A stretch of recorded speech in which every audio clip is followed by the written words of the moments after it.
The second devblog for the yet unnamed final patch of 2020 has arrived, and it focuses on the German SMS Von der Tann. At a first glance, you might assume that this is a battleship to complement the SMS Westfalen and the Helgoland, but this is pointed out in the devblog that this is actually a battlecruiser. As far as I can tell, this will become the second battlecruiser in War Thunder after the already added IJM Ikuma. As for the vessel itself, historically its design was completed in 1907 as a comparable vessel to the British battlecruisers at the time. It went under the Cruiser F designation and was then laid down in March of 1908, being launched a year later, before of course being fitted out and then entering service in September of 1910. The Von der Tann then went on to have an eventful part in the First World War, taking part in the famous Battle of Jutland, as well as numerous other offensives on multiple fronts. The vessel's life was unfortunately cut short after the German surrender, when the crew scuttled the vessel in mid-1919. As for the vessel in War Thunder itself, it will, as mentioned, be one of the first battlecruisers in the game, joining the already present IJN Ikuma. The main caliber guns are the same 28cm cannons that are found on the SMS Westfalen, with 2 guns per turret. However, the Von der Tann has less main caliber turrets than the Westfalen, with only 4 turrets in contrast to the Westfalen's 6. On the other hand, however, the broadside firepower is essentially the same between the two vessels.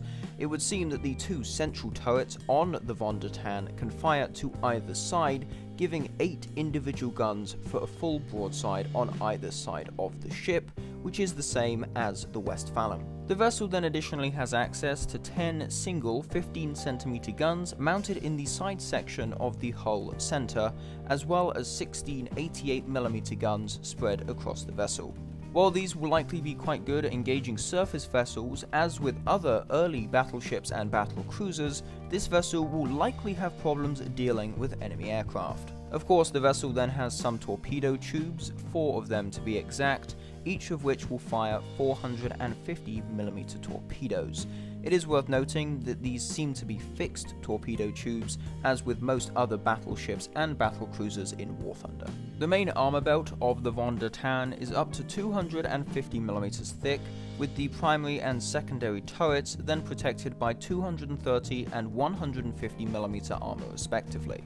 However, this is less armor than the German battleships, and considering that most battleships have main caliber rounds that can pen in excess of 400mm of armor, this armor will by no means make the Von der Tann immune to taking critical damage. But while its armor protection is a bit less than that of the German battleships it will be sailing alongside, the Von der Tann is quite a bit faster, capable of sailing at up to 27 knots or 50 km per hour.